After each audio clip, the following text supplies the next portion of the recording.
Hi, in previous videos we've really very thoroughly looked at the YouTube environment and how to control your history.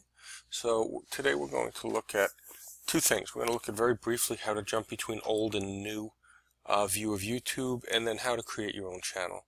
So as you can see here, this should look familiar. This is new YouTube.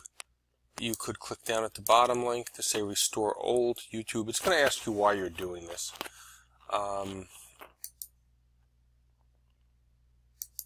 And you can simply submit that. Okay, the look on the face of it changes a small amount, not too much. When you come into here, here's where you'll see the difference. So this is allowing you to jump between channels here, but not giving you all the other options. So to get back, the address is simply youtube.com/testtube. When you get there, there'll be a link, and that would restore you to this view of YouTube that we've been working with. Okay, now to create a new channel. Now from either new YouTube or old YouTube, you want to look for the settings link. When you get into the settings link, it's going to bring you to this page. There's a whole series of setting options here, and we'll look at these in a little more detail later. But from the overview tab on the left, if you go to the bottom, you're going to see something that says see all my channels and create a new channel, or create a new channel. So when you click on that, it will open up. It'll show you the channels that you currently have with an option to create a new one. So it's that simple. I simply click create a new channel.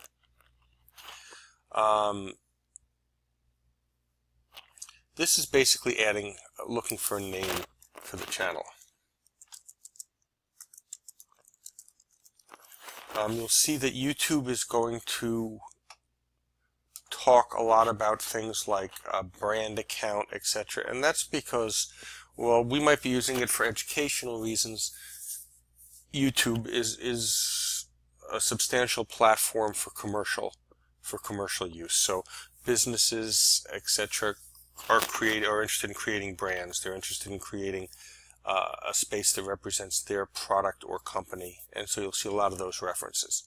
We simply create it.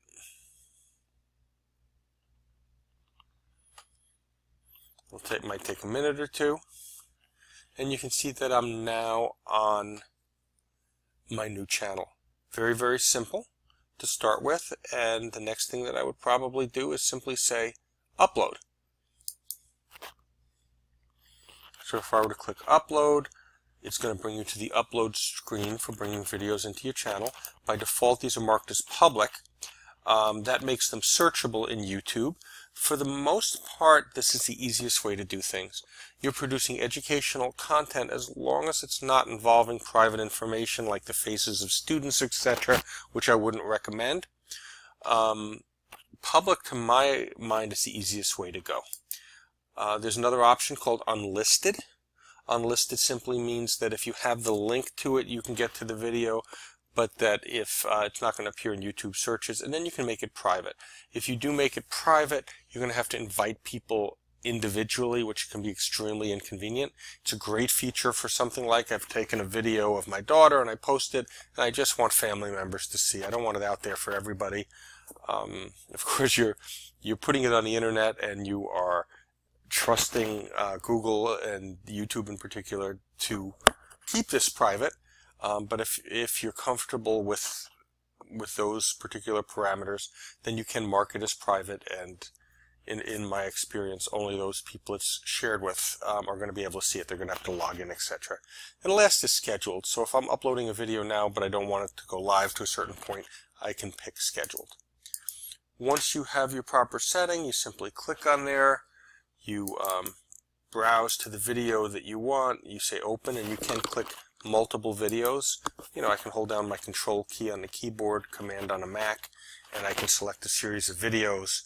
I can also use the shift click to select multiples, and then simply say open. And you'll see that those videos are uploading. Right now, 1% of this video is uploading, or 9% of this particular video, etc. Here's a place I can put the title, the description. I can add tags to make it searchable. I can change my mind at any point and say, well, I didn't really want that public, I wanted it unlisted. I can share it on Twitter or on other platforms. I can add it directly to a playlist. We'll look at all of this later. So these are all features that you can adjust at any time, but these are the basic ones that you can do right as you upload the video. Now notice down here the second video I selected is also uploading. If I want to adjust information about that, I'm just going to click Show More, and it's going to show me over here the title, the description, the tags, etc. So because I might be doing quite a number, maybe I'm uploading 10 videos at a time, other than the first one, they're going to start off in this kind of compressed mode where you don't see this, where it doesn't take up so much space. But by clicking that Show More at the bottom, you'll be able to make those adjustments. Now over on the left, it is giving you the link right here. This link will link to this video when it's done. Okay, so it might not be available now, but you can copy the link and set it up even before the video is posted. You can see now it's taking a second sweep. This one is uploading and only 25% or so has been uploaded. Once that reaches 100, it will come through again and it will process the video. So this video is 30% processed. Once it's 100% processed, it's going to be live, and then this link is going to work. Okay, I had paused the video for a few minutes so we didn't have to watch that, but you can see now it says processing done, and processing done here. The other link appears, and I can now publish these either individually, one at a time, or I can publish them all. I can also adjust my privacy here before I do so. We will look at best practices for titles, descriptions, tags, etc. in a future video. Notice that each video has several other options. So this is not in mass, but by video. There's an option here for translation so that you can select your original language, in this case English. And I can make that the default for new uploads, but in my case it already is. So I set the language to English, and then I can add a translation. So I can just say I would like to translate this into Spanish, and then I can enter my translations down here. Okay, so this is the title and this is the description, and that will make it more accessible to users with a different language. And you can see right now it's saying invalid because I don't have anything in there. So let me just trash that. There's also a series of advanced settings. We'll go into these in more detail later. But you can see things like the ability to leave comments. So if you want to disable this, you can do that on the video right here. You can also set that as your default. Whether viewers can rate the video or not, if you want to allow that to go on, you can leave it checked, but you can otherwise remove that check. And you can use the standard YouTube license or Creative Commons. So if you're giving it a Creative Commons attribution, you're saying to people, well, you can download this, you can edit it, you can republish it. That's all okay. Okay, other options allow embedding.